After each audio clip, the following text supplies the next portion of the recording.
A very warm welcome to everyone who is joining us just now. Thank you so much for taking the time, whether it's the morning, the night, the afternoon, to gather with us today.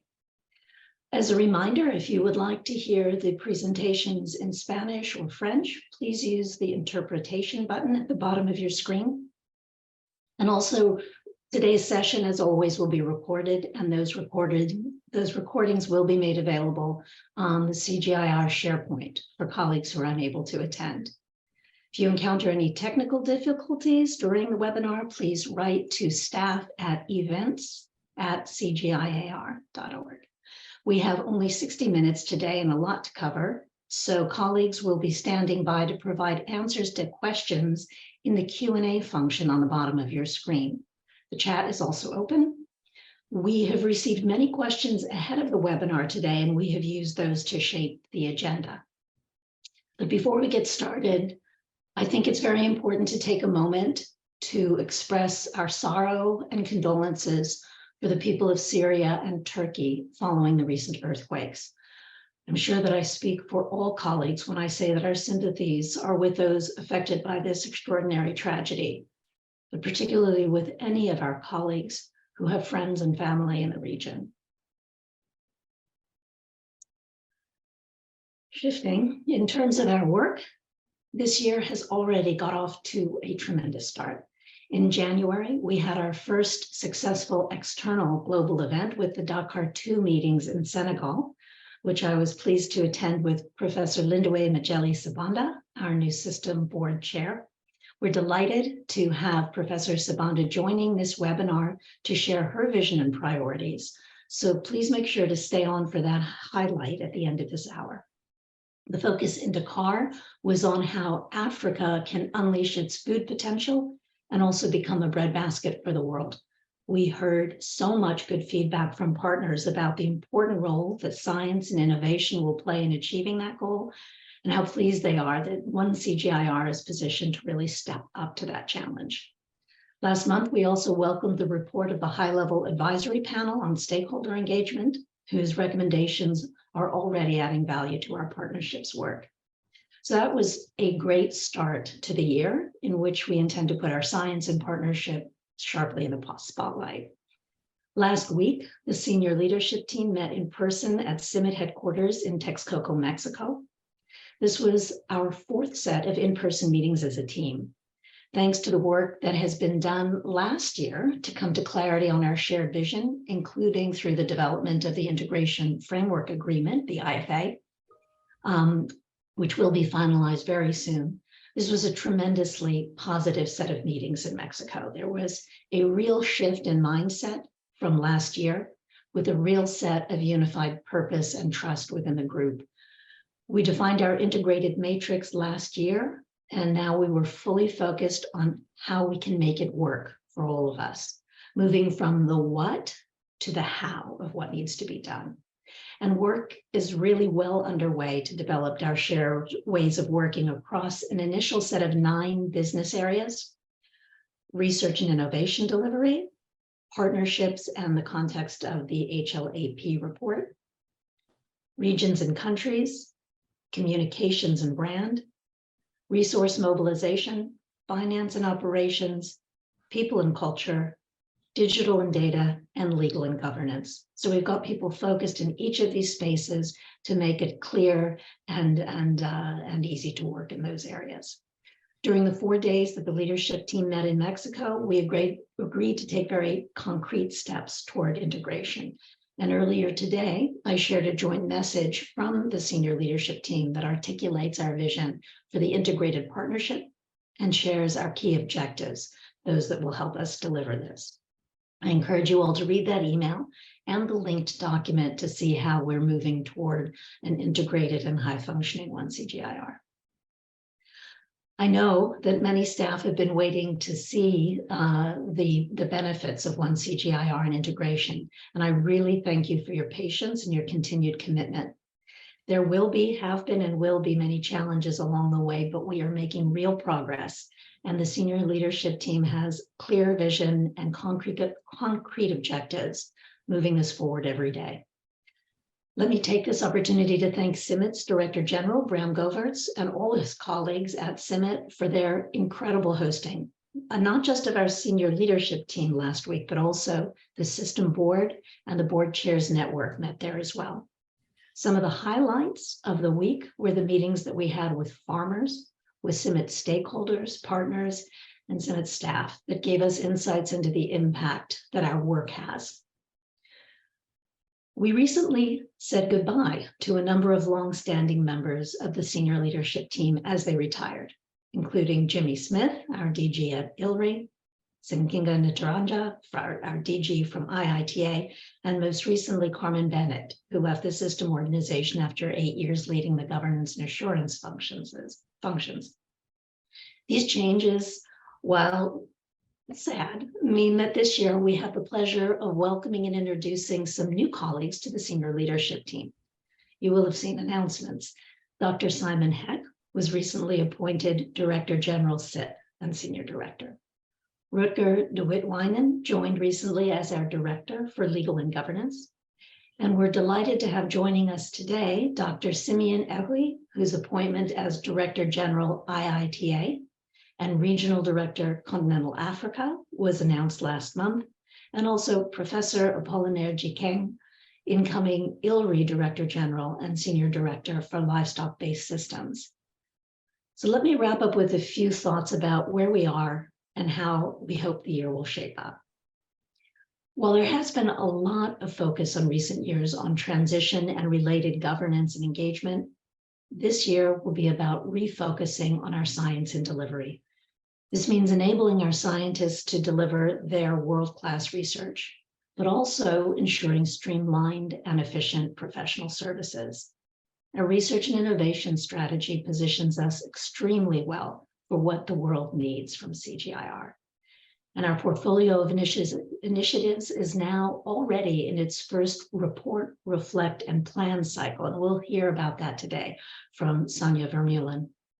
Our funders remain committed, and we're continuing the good work of last year to strengthen our partnerships and put in place our regional and country strategies. We're making real progress on creating and embedding our common culture. You'll hear more about that progress on people and culture from Fiona Borden-Farrell.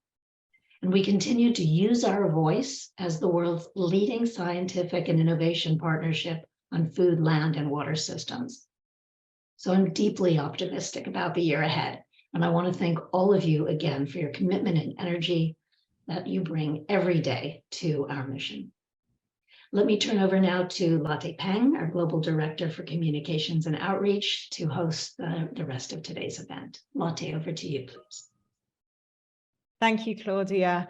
And let me move right along and introduce Professor Apollinaire Jikeng, who has, as Claudia said, just been appointed Director General of ILRI and CGIAR Senior Director of Livestock-Based Systems. Professor Jikeng is a globally recognized expert in developing multidisciplinary, multi-institutional, and global research and development programs. He joins ILRI and CGIAR from the University of Edinburgh, where he's currently Professor and Chair of Tropical Agriculture and Sustainable Development, as well as the Director of the Center for Tropical Livestock Genetics and Health based at the Roslin Institute. Professor Jikeng will retain this affiliation with the Roslin Institute to strengthen the partnership with ILRI and with the CGIAR system. Professor Jikeng was born in Cameroon and previously worked with ILRI from 2009 to 2016 as technology manager and then as director of the Biosciences Eastern and Central Africa Hub. So welcome, Professor Jikeng, and handing over you, if you could just tell us a bit about yourself, both professionally and personally. I'm sure staff will be very interested to hear. Over to you. Thank you so much, Lotte. Thank you, colleagues, and greetings to everyone. Good morning, good afternoon, good evening, depending on where you are. I feel very much welcome and thank you for the opportunity to attend this all-staff meeting and also to say a few words. Since the announcement of my appointment about 4 weeks ago, I've received several hundreds of emails and social media messages, and many of those coming from the 500 plus colleagues who are connected here. I feel very much welcome, and thank you so much for the warm words and congratulations. I will very enthusiastically and very optimistically assume this role in early April, which is just about a month and a half away. And I come to this with greatest optimism because of several grounds. One is I'm coming to ILRI to really offer my contribution building on an exceptional legacy and track record that the outgoing Director General Jimmy Smith and the current interim director Shirley Tarwali have done. Without that strong foundation, I will not be optimistic. And I want to really sincerely thank Jimmy for the 10 plus years of leadership, really positioning livestock globally and also demonstrating what kind of interventions we can bring to realize its potential. Secondly, I'm very optimistically coming back to ILRI because ILRI is a very strong organization and is uniquely placed to lead many of our innovations and interventions to make our food system resilient and, more importantly, offer options for better livelihoods to smallholder farmers in the global south. I think on this point, I speak really from a personal and emotional attachment to livestock because it offers opportunities for education, improved health, nutrition, and I'm really a primary recipient for the opportunities that livestock offers. And my appointment is giving me another opportunity to come back to the CGIAR, more importantly to ILRI. And I'm very proud to say that my association with ILRI has started in 1995. I've really been a primary admirer of the work that ILRI can do and the potential that we can realize building on the positioning that ILRI has. And that's really important at the moment. A bit of myself professionally, as Lotte said, I wouldn't go back to say much about that. But I just want to go back to 2017 when I was appointed Director of the Center for Tropical Livestock Genetics and Health here at the University of Edinburgh. And I want to say that I was excited to take this role because it was then offering a new way of strategically developing innovative partnerships to help the CG drive its agenda. And the center that I'm leading is a co-creation of the University of Edinburgh, Scotland Rural College, and also ILRI, the International Livestock Research Institute. Essentially, that center has been at the forefront of putting together a construct that connects upstream discovery work incubated through the CGIAR centers and in real time connecting to farmer challenges to ensure that our innovations and technologies can be adopted. And over the past 6 years, CTLGH has demonstrated that partnership works and that when you bring scientists in that way, you can lead some discoveries. And I think we can spend time looking at some of the things that CTLGH has done, really looking at disease resilience, improving reproductive technologies that will help us really to harness the power of animal breeding. And many of you on this call are fully aware of the importance of breeding. If you go back 60, 70 years, you can see that animal breeding or the general agricultural breeding has been really driving the transformation that we can see. We can then further position this relationship and ILRI and the CGIAR system as a whole to drive that change. As we progress into 2023, when I'll be joining the CGIAR, we are really in a position where we can put together important lessons that we have learned. We've just completed the first year of operation within the initiatives. What lessons have we learned? I'm sure they're important lessons. Can we make them better? And things like that. I think these are the real opportunities that I'm calling on some of my colleagues beyond ILRI to look into how we can really come together and create that collective voice that Claudia has mentioned. Horizon 2023, we are very thrilled at ILRI in a very unique position to take those learnings and set a trajectory 2030. the CGIAR has really put together a research and innovation strategy that is really important. And we would like to build a center strategy to underpin, that CGIAR strategy. And on this, I'm calling on many of my colleagues beyond ILRI to really set your time to contribute and participate in this process, because we would like to put together a strategy that will have to answer the following questions.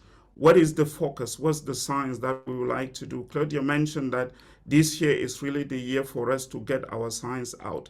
I think we want to be clearly articulating that in our strategic plan. Secondly, what kind of partnerships are we going to put upstream and downstream with farmer-facing programs to ensure that we have a continuum from research, discovery, application, and upscaling?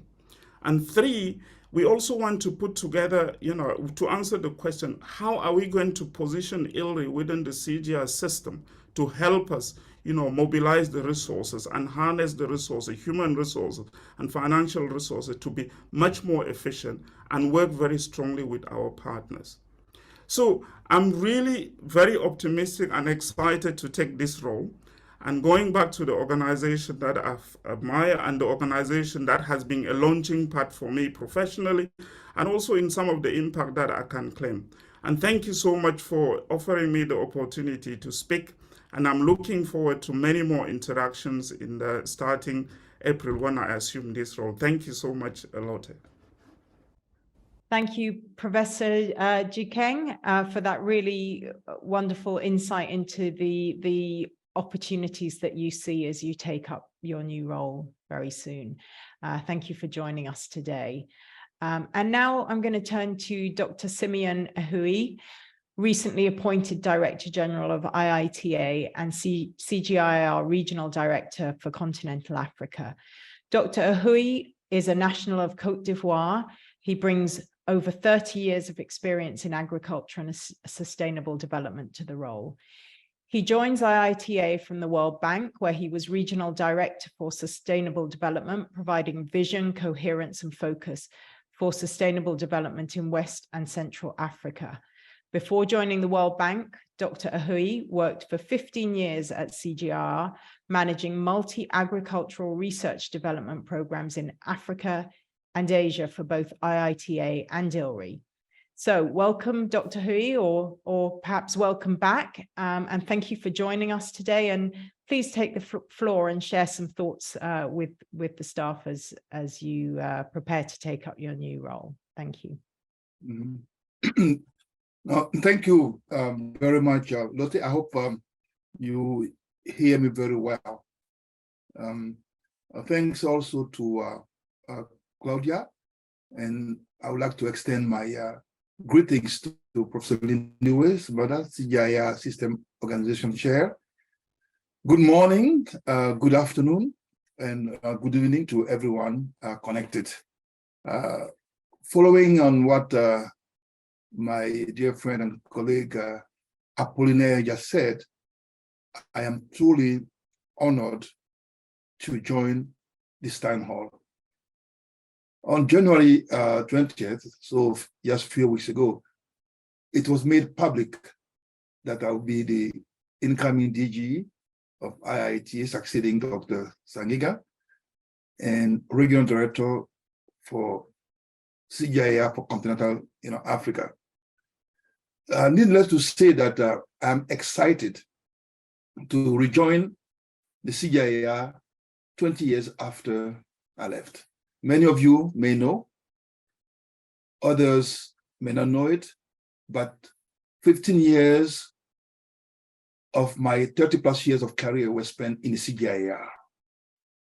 I started with the IITA as a Rockefeller Foundation Social Science Research Fellow.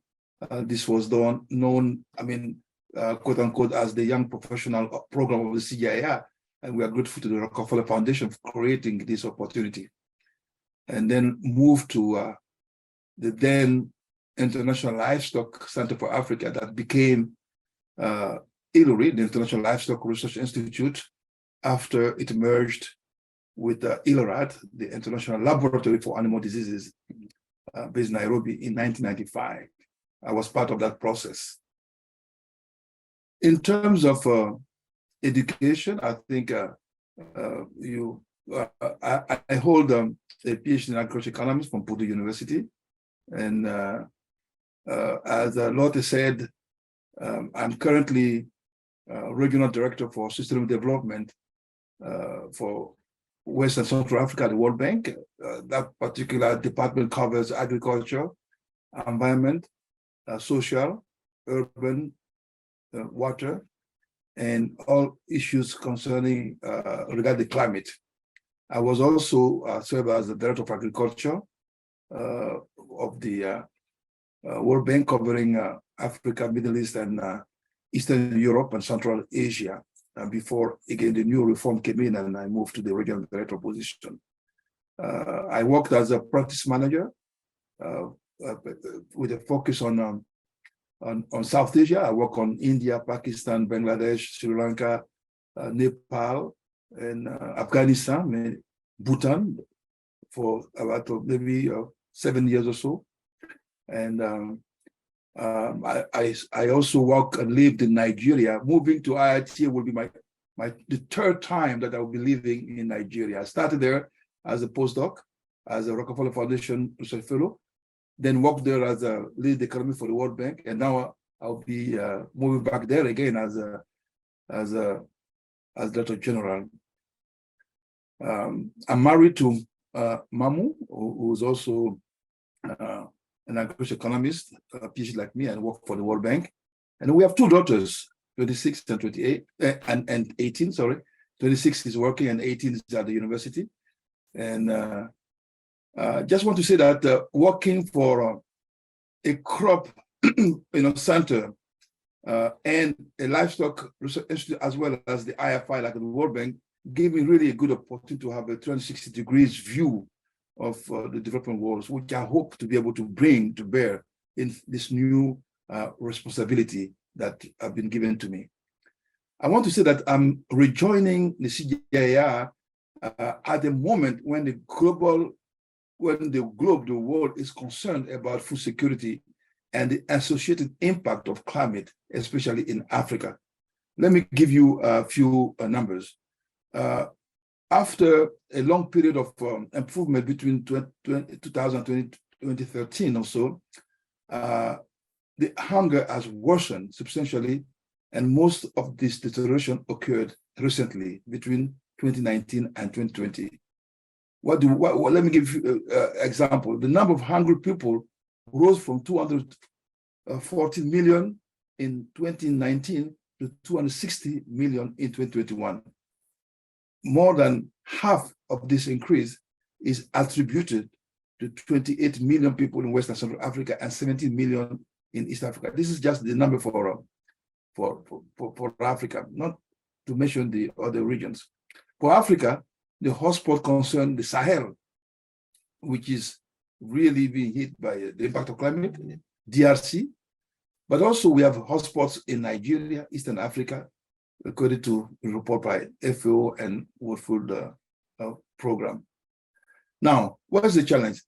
Although technology and efficiency gains have been the main drivers of agricultural growth in all developing nations, their contribution to growth in sub-Saharan Africa has been limited.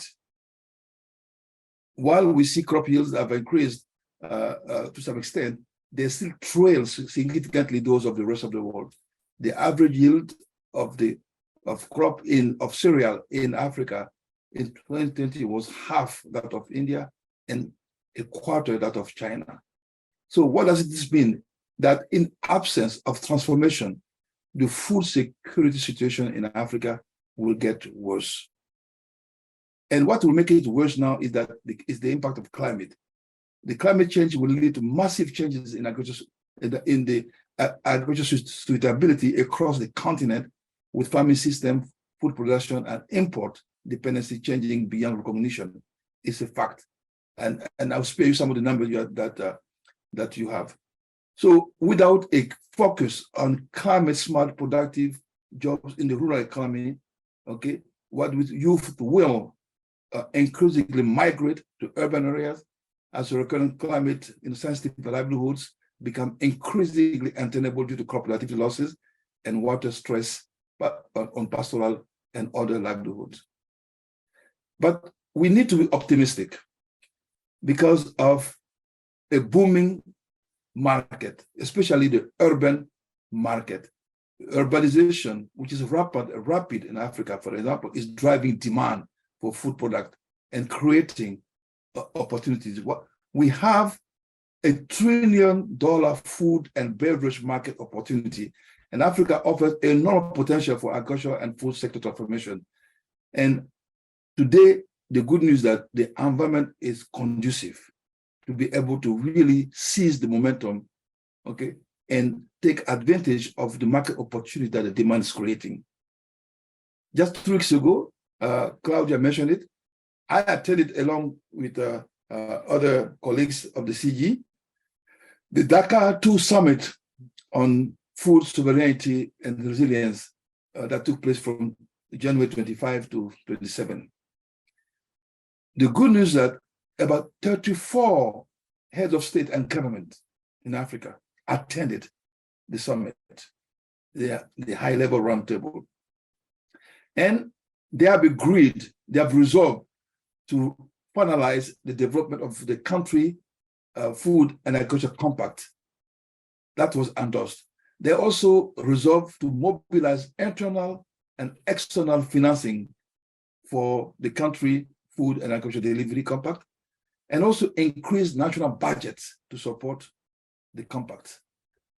The CGIAR is well positioned to be able to actually be the instrument organization that can help those countries realize the objectives of the compact.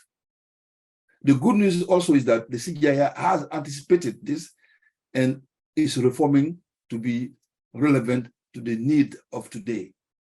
For me, the transformation of the African food systems require 3 things that are important. The scaling up of investment in public good research and development, spend better, undertake policy reforms, and undertake a reform of institution to make market work better. Those 3 areas are significant, and the CGIAR is well positioned to be able to do that. Wonderful. Yeah, so let me finish here to say that just last week, I also visited Ibadan, the IITA, where I had opportunity to exchange with the senior staff, with the staff at large, and had the opportunity to also exchange with Dr. Sangiga. And I want to really outline here the excellent job that he has done to position IITA in a way that will make it actually easier for me to start this job. So I look forward to working with you all to make the One CGIAR as effective, and then work with you to make also the necessary resources available to respond to the challenges of the moment. Thank you, Lotte, and I'm sorry if I've been a bit longer, but I'm truly excited about this job and look forward to working with all and making this a reality. Over to you. Thank you so much, Dr. Ahui, and a very warm welcome, and we look forward to working with you very soon. Now I'm going to turn to Shakuntala Thilsted, who is not a new face for many of us, but she was recently appointed Director of CGIAR's Nutrition, Health and Food Security Impact Area Platform. Shakuntala was previously the Global Lead for Nutrition and Public Health at World Fish, and she was awarded the 2021 World Food Prize for her groundbreaking research, critical insights, and landmark innovations in approaches to aquatic food systems. She's a member of the high-level panel of experts on food security and nutrition of the United Nations Committee on World Food Security. Welcome, Shakuntala, and please share some thoughts as you take up your new role. Thank you so much, Lotte, and greetings to all. As Lotte said, I am the Director of Nutrition, Health and Food Security Impact Area Platform of the CGIAR, and this is a new appointment. I was appointed in January, and I am hosted by IFPRI at the headquarters in Washington, D.C. However, I look forward to working with many of you across the CGIAR. There are 5 CGIAR impact area platforms, and they play integral roles in delivering on the CGIAR's mission of transforming food, land, and water systems in the climate crisis, and the 2030 Research and Innovation Strategy, as well as to the Sustainable Development Goals. So in this platform, I will focus on measurable impacts on nutrition, health, and food security in food, land, and water systems transformation now and up to 2030. Specifically for this platform, nutrition, health, and food security, the CGIAR and partners are to contribute substantially to the targets of ending hunger for all, enabling healthy and affordable diets for 3 billion people. And as we heard before, this is increasingly critical as diets are becoming less diverse and affordable for many, exacerbated by the disruptions caused by climate change, conflicts, and COVID-19. In addition, impact on health also includes reducing foodborne diseases and zoonotic by 1/3. I will ensure that the CGIAR contributes to these global goals by building on the right to diverse, nutritious, and safe foods for all, leaving no one behind, focusing on the poor and vulnerable, including women and children in the first 1,000 days of life, and also importantly, adhering to the principles of social justice and equity. To achieve these goals and to generate the desired impacts, I must work with CGIAR researchers and partners across the 6 regions.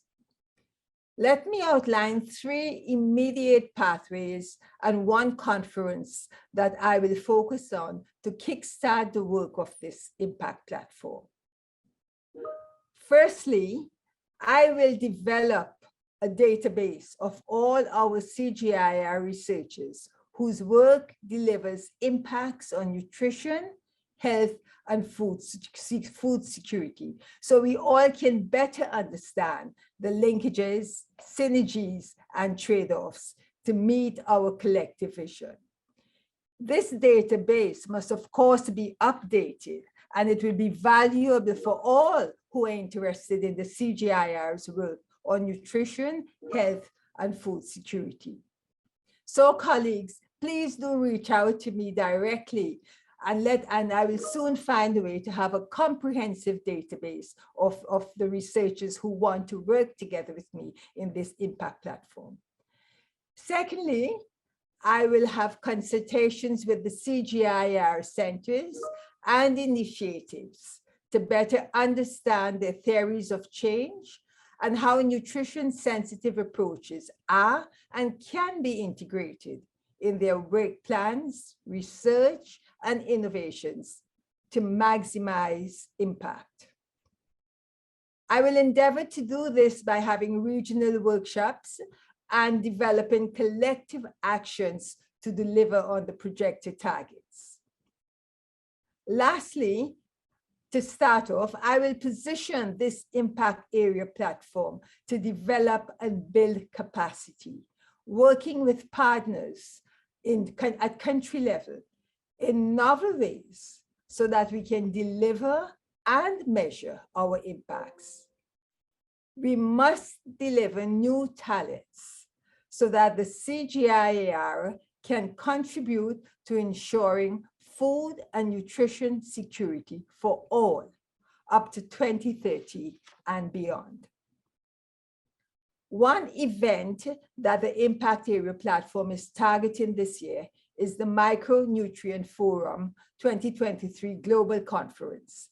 It's named Nutrition for Resilience, and it will be held in October in the Netherlands. And I will work with some of you so that our researchers can showcase compelling and evidence-based solutions on the interdependence of nutrition and resilience. There are also important global platforms with which my platform must engage. The follow-up of the UN Food Systems Summit 2021 is all important because that talks all about transforming food systems and leaving no one behind. And the annual COPs are important, with COP28 seeking greater integration of food systems transformation. This is just a taste of the startup of the many exciting engagements for the nutrition, health, and food security impact area platform. So to all my colleagues here in the CGIAR, please do reach out to me. So together we can contribute meaningfully to nourish all people, leaving no one behind. Thank you so much for having me present. Thank you, Lotte. Thanks very much, Shakuntala, for setting out such an inspiring vision for your impact area platform. So I'm going to turn now to Sonia Vermeulen, who colleagues should also be very familiar with. Sonia is Managing Director for Genetic Innovations and is going to provide us with an update on progress across our portfolio of initiatives. Over to you, Sonia. Thank you, Lottie, and hello everyone. It's my honor and privilege today to share with you some early results from the 2022 initiatives, the portfolio of initiatives. So next slide, please. Thanks, the video has just come on. So this is a very early view. So the first 2 points here is that an initiative's results dashboard will go live on the 1st of March. And so today is just a teaser or a taster for that. And the results that I'm about to share with you, please be aware these haven't yet gone through the quality assurance process that's going on as we speak. So do take these just as an early example of what you can hope to see, to analyze, and to share with your partners from the 1st of March onwards.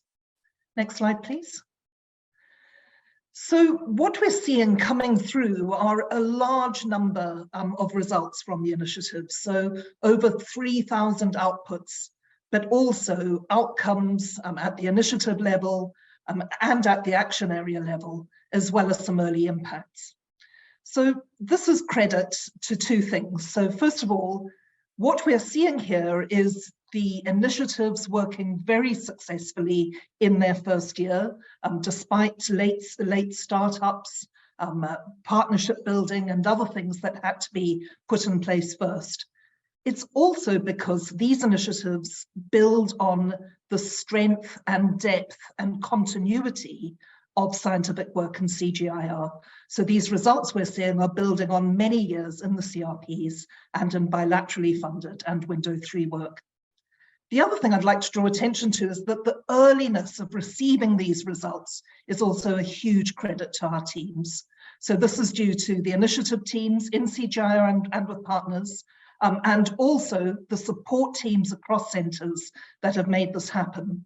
And the design teams in the Portfolio Performance Unit, the Project Coordination Unit, and our digital and data teams who've made it possible for us to report in this comprehensive and rapid way. So we're seeing reporting in January when it used to come in around April or May. So wonderful work by everybody, and we're really seeing the value of working as one CGIAR. Next slide, please. We see the results happening across all areas, so genetic innovation, resilient agri-food systems, and systems transformation. And I'd like to draw particular attention to the regional integrated initiatives. These are working in regions to bring together results across initiatives, across the wider work of CGIAR, and ensure that we're actually seeing the bundling of innovations in demand-driven ways that are really causing real change on the ground in ways that our stakeholders want. So this is wonderful to see this progress. Next slide, please. Our results are occurring right across the range of countries in which we work. You'll see, not surprisingly, that results are concentrated in the countries where we have center headquarters or very active multi-center offices. And this information will really give us the opportunity to stitch those results together and make sure that the impact of CGIAR work is definitely more than the sum of the parts. Next slide, please. Similarly, we're proud of our partnerships, and you can see the geographical spread right across the world in terms of the organizations and people with whom we're partnering. Next slide, please. This is the final slide, and it's really to give you a taster of the new way in which we're able to manage innovations as they move through from the blue skies to being impactful in action over a period, sometimes of months, but much more usually over a period of years. So we're now able to track this progress. There are 475 innovations profiled here, and we will be expanding this work going forward to inform the management of our science. Thanks. Back to you, Lottie. Thanks so much, Sonia. And now we're moving on to welcome a representative from CGIAR's Women in Research and Science, otherwise known as WIRE's Employee Research Group. Aparna Das is the Technical Program Manager for the Global Maize Program at CIMMYT, and she's based in Nairobi. She works with breeding teams across regions to implement new strategies to improve the product delivery pipeline. She is a breeder and geneticist who has worked in rice, wheat, maize, potato, and vegetables, and has been with CIMMYT for nearly 5 years. She also previously worked with IRI as a postdoctoral fellow. She believes strongly in working to create visibility for women in science, especially in fields where women are underrepresented. And she's the current convener for the WIRES group. So welcome, Aparna, over to you. Thanks, Lotte. Thank you so much for inviting me to speak at this forum. And I'm delighted to have this opportunity to spread the word about the WIRES ERG. As mentioned, it's Women in Research and Science, and we are a CGIAR employee-led resource group. Across CGIAR, we all work to transform food, land, and water systems in this climate crisis. And at WIRES, which was launched on 21st January 2021, we want to ensure women scientists and researchers, whatever their seniority, they are seen, they are heard, and given full credit for their efforts. Our mission involves promoting professional development for our members, making tools, knowledge sharing, and events available, and helping forge connections and build networks that will advance their careers. WIRES is an open community. We welcome everyone at CGIAR, whether you are a woman or a man, a very senior or a new joiner, as long as you support our mission, and believe in our mission, you're most welcome to join WIRES. I'm hoping that some of you will be inspired to become a member after I share this overview of WIRES' recent activities. We have been doing several events around the year, and we started this week with a very dynamic event in celebration of the International Day of Women and Girl in Science, which was called as How Do CGIAR Women Role Model Success? Personally, it was a highlight of my Monday, hearing fantastic speakers share their authentic stories and lessons from their real experiences. We had around 100 participants attending it, and the speakers were, we had Khulud Uday, the Global Director for Digital and Data. There was Maha Al-Zubi, who is the CGIAR Regional Integrated Initiative Lead from IVMI. There was Paula Andrea, who is a Research Associate from Alliance Bioversity CF, and Muzna Alvi, Research Fellow from IFPRI. So there was a mix of people, and it was a very interesting moment for all the participants over there. Along with these events, we have also initiated several programs which run concurrently throughout the year. And one of them is Random Coffee, which was launched on 1st December 2022. Random Coffee is a program that boosts connections for WIRES members, helping information flow through the organization, building solidarity, and enabling participating women to grow their networks. I would suggest all of you to sign up, and you will be matched with someone else at CGIAR, and the two of you take it from there and arrange to meet for a random coffee. You could end up chatting with a colleague from a senior leadership team, or someone from another center, someone from your city, or even across the hall. To date, 138 WIRES members have signed up and 65 peers have been connected. And it is always a great experience having a chat where I connected with someone from IVMI based in Vietnam, and it was a very interesting conversation to have. Along with this, we have also launched the WIRES mentorship program in October 2022 to provide high quality, high impact mentorship for women at CGIAR. Since our launch, we have 70 staff members who have registered on this platform, either as a mentor or a mentee. And we have up to 32 matched mentorship relationships. We highly recommend interested parties to join the program, either as a mentor or a mentee or both of them. And we have also men joining as mentors and mentees. So we wanted to have men as mainly as mentors, but even when they have joined as mentees, they have been welcome. As we continue to evolve as an ERG, we want to ensure we remain relevant and we continue to deliver. So in addition to this, we are also planning focus groups, and also there will be a launching of Women in Leadership program, which will be a series of interactive workshops focused on providing proven and evidence-based strategies to empower and enable women leaders at CGIAR. My call to action to you is take a few minutes to consult the WIRES SharePoint, find out what we are up to and what might be of interest to you there. Thank you so much. Thank you, Aparna. That sounds like really worthwhile and wonderful work that you're leading there. So thank you on behalf of CGIAR. Now, let's turn to our new-ish System Board Chair, Professor Lindiwe Majele Sibanda. Professor Sibanda is an animal scientist and a practicing farmer with experience serving as a policy advisor to numerous African governments and global institutions. We were very happy that Professor Sibanda was able to join our last town hall, but we wanted her to come back today to share more about her priorities for the year now that she is well into her term for about a month and a half in the new role. So Professor Sibanda, over to you, and we look forward to hearing some thoughts from you. Thank you. Thank you very much. I will switch off my video so that we can have good connectivity. Colleagues, it's good to be back to connect with you. I'm very impressed with the progress that we have made.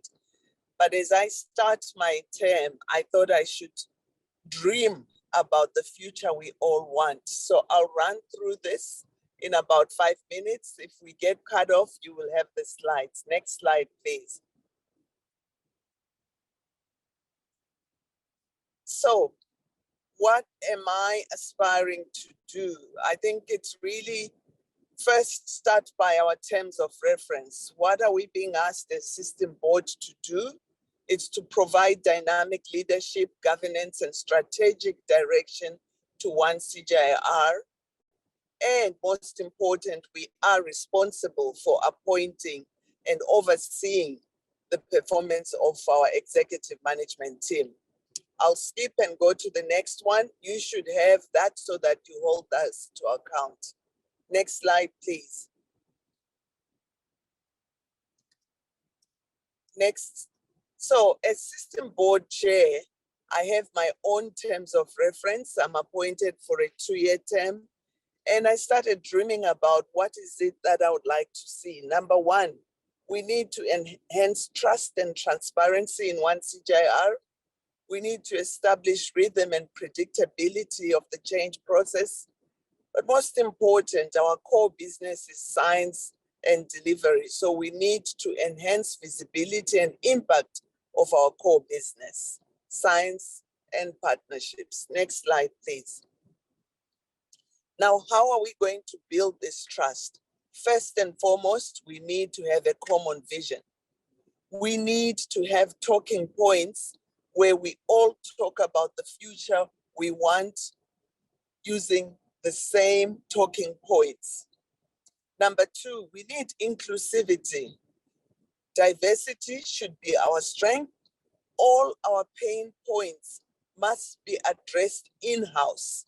If there's anything you don't understand or don't like about the change, let's talk about it in-house and not to outsiders, because only then will we build a strong one CGIAR.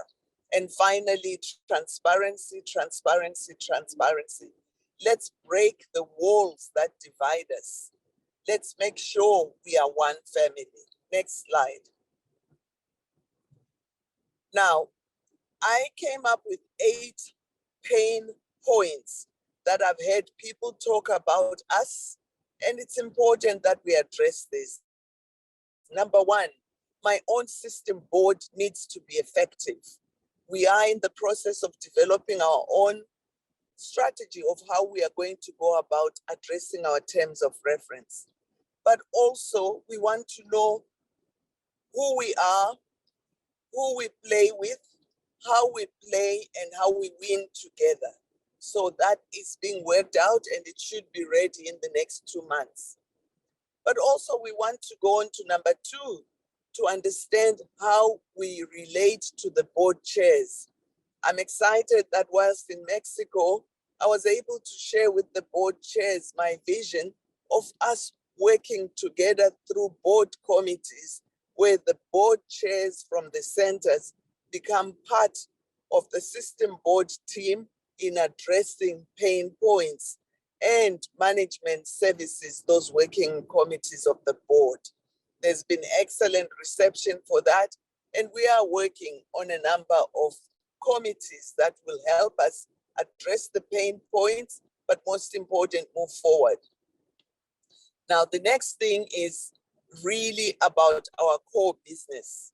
I'm happy that the board has endorsed a scientist, Professor Patrick Caron, who will be my deputy chair, and we will make sure that as you drive the science, the governance issues that will make us deliver our science better will be addressed.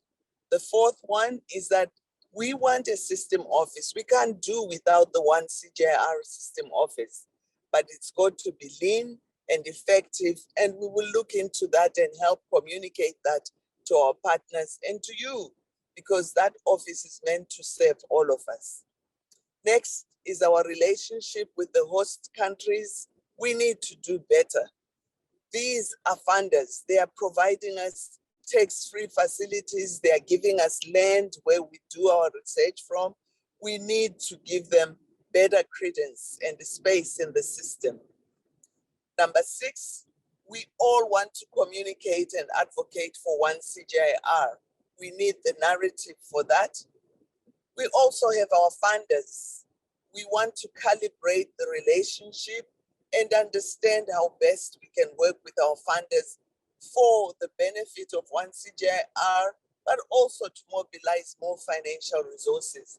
$1 billion is just not enough. We haven't even arrived there, but I believe we need to double this to $2 billion. Next slide, please. Now, the sort of committees that the board would think of whilst we're waiting for the one governance review that we are expediting. As you know, that's one thing that was left out of the implementation framework agreement. We need to start working. So those are the sort of committees that we're playing with. And I've explained the structure will be a system board member to lead, board chairs from your centers to support, and leaders from the senior leadership team, EMT, to come in and provide inputs into those committees. Those committees are really addressing the pain points, and we can then zero down to structured traditional board committees. But for now, let's clear the noise in the system so that we build trust and we move forward as one family. Next slide, please. Now, in order for me to think about this, we've got a long journey, but I looked at 100 days and said, what should we do? Number one, I've appointed an advisor in my office, Myra Operis, who started a few weeks ago. I've also appointed a deputy chair, and Patrick Caron is part of that. We want the system board to have rhythm. We're finalizing our program for the year. We want system board members to be familiar with what happens in the centers. So our program will make sure we try and host some of our meetings in your centers. Board committees I've talked about, board chairs network, and the system board. We are all governors. Let's move together at system level and at center level. Unified governance, we are expediting that process, has to start fast. Please, you will all be consulted, put all your pain points there so that we can address that. We also have the integrated framework agreement, and thank you for all the hard work that's gone in there. As soon as we have the final signature, we're ready to roll. And thank you to Claudia and team and the senior leadership team who are already putting structures for operationalizing that. The high-level panel report on partnerships already has a home within the system board. We will unpack that and work with you in terms of operationalizing that. The next big task for us as system board is the hire of the EMD. Claudia has graciously informed us that she's leaving 31 July. We need to move fast. We are far behind in recruiting the senior leader who will take us forward. And at the same time, we just have to make it fast. So the terms of reference will be out soon and the search will begin. So I'm just picking some of the issues and that we need to look through. The host countries, priority countries. I've already been to France, I've been to Mexico. I'll be going to India next week. Most of you have reached out to me about ICRISAT. I will be at their 50th anniversary. They are still part of CGIAR. They've not joined the One CGIAR family, and we want to hear them out and stretch out a hand of friendship and hear what stops them. The same for CIFO, the same for ICRAF. We are family. Let's stay within the family. And then those are some of the highlights. We want to diversify our funding. We've been to the African Development Bank, as Claudia has highlighted. Excellent reception that we got from Dr. Akinda Adesina and of course the heads of state. But most important, he has a package for us that he'll be announcing soon and has reaffirmed his support for TAT2 and the journey we are on. So it's exciting times. We want to grow the pie. Next slide. So colleagues, I think we are in a change process, but can we declare 2023 the year of science and delivery? I want to thank you for everything you've done, but the work begins now because we have to show the world that we are the go-to institution for public good delivery of science. And I am going to be your champion to make that happen. Thank you. Thank you, Professor Sibanda. A very inspiring vision with clear priorities. So thank you for joining us today to share those. Now we are at time, so let me thank all our speakers today and hand back to Claudia to wrap up the event. Over to you, Claudia. Thank you. Thank you so much, Lotte, Chair Professor Lindiwe Sibanda, to all of our speakers and to everyone who's taken the time out of their schedules today to join us online or to listen to the recording. I want to thank and welcome all of our speakers today and to everyone. I want to express my gratitude for your commitment, your engagement, and your support in getting us to where we are today. I think we have a wonderful year ahead of us, and I look forward to it with all of you. Thanks, everyone, and goodbye.